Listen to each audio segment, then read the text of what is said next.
And it came about in the days of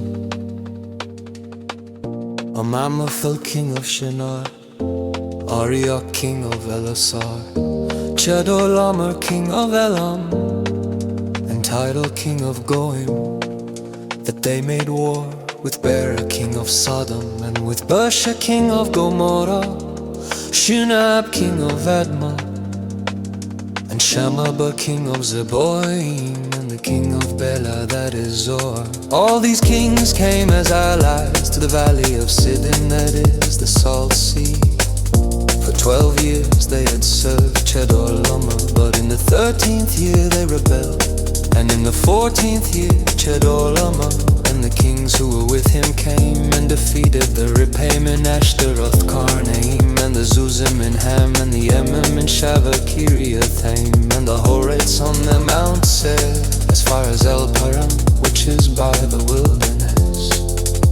Then they turned back and came to En Mishpat, that is Kadesh, and conquered all the country of the Amalekites, and also the Amorites who lived in Hazazon Tamara, and the king of Sodom, and the king of Gomorrah, the king of Admah, and the king of Zeboim, and the king of Bela, that is Zor, came out. And they lined up for battle against them in the valley of Siddim, against Chedorlaomer, king of Elam, Tidal, king of Goim, Amraphel, king of Shinar, and Arioch, king of Ellasar.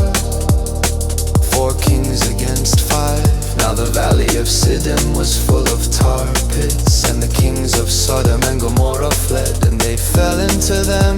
But those who survived fled to the hill country. Then they took all the possessions of Sodom and Gomorrah, and all their food supply, and departed. They also took Lot, Abram's nephew, and his possessions, and departed, for he was living in Sodom. Then a survivor came and told Abram the Hebrew. Now he was residing by the oaks of Mamre, the Amorite, brother of Eshcol and brother of Aner, and they were allies with Abram. When Abram heard that his relative had been taken captive, he led out his trained men born in his house, numbering 318, and went in pursuit as far as Dan. Then he divided his forces against them by night, he and his servants, and defeated them, and pursued them as far as Hobah, which is north of Damascus. He brought back all the possessions, and also brought back his relative Lot with his possessions, and also the women and the other people. Then after his return from the defeat of Chedorlaomer and the kings who were with him, the king of Sodom went out to meet him at the valley of Shave, that is the king's valley.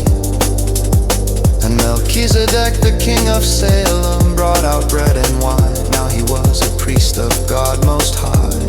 And he blessed him and said, Blessed be Abram of God Most High, possessor of heaven and earth. And blessed be God Most High, who has handed over your enemies to you. And he gave him 1/10 of everything. Then the king of Sodom said to Abram, Give the people to me, and take the possessions for yourself. But Abram said to the king of Sodom, I have sworn to the Lord God, Most High, possessor of heaven and earth, that I will not take a thread or a sandal strap or anything that is yours, so that you do not say, I have made Abram rich. I will take nothing except what the young men have eaten, and the share of the men who went with me, Aner, Eshcol, and Mamre, let them take their share.